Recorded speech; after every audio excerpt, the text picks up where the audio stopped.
sa South. South. Over 31. Lilinis muna.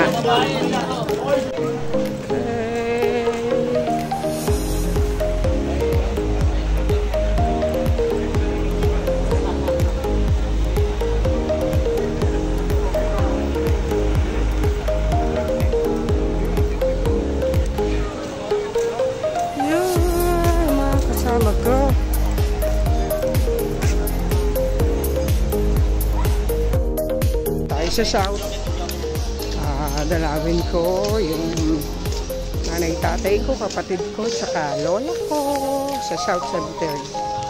Medyo marami ng tao, pero October 31 pa lang ngayon. Maglilinis kami. Mamaya, pakita ko sa inyo. Silin. O, diba? Nag-uulan pero pero hindi naman putek. Ewan lang din sa papasok dito sa may kay nanay, kila lola. Ayun. Yan dito. Let's see. Wait lang. Ito, linis tayo. Oo, di ba pinakita siya? Ito. Family namin.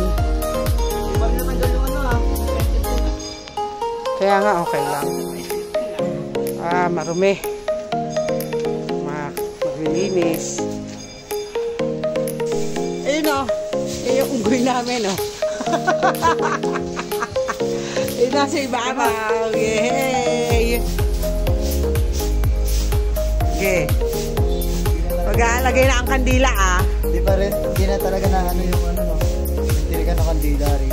Oo, ay nabasag, di ba? So, malamang yan kasi tinuntungan. Maglalagay na akong kandila.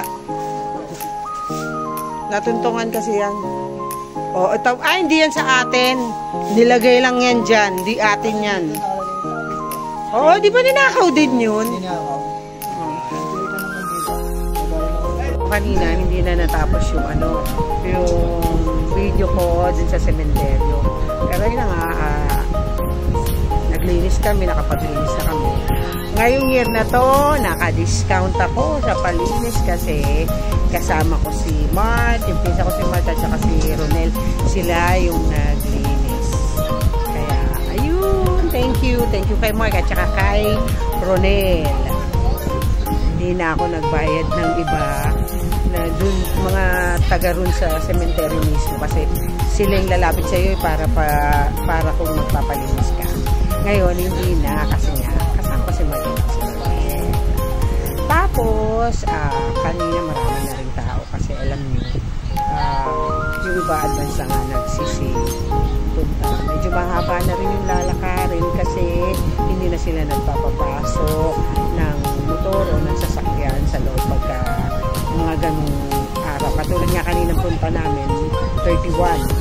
Ang layo na nung parkingan, tapos nilakad na lang namin. Yun.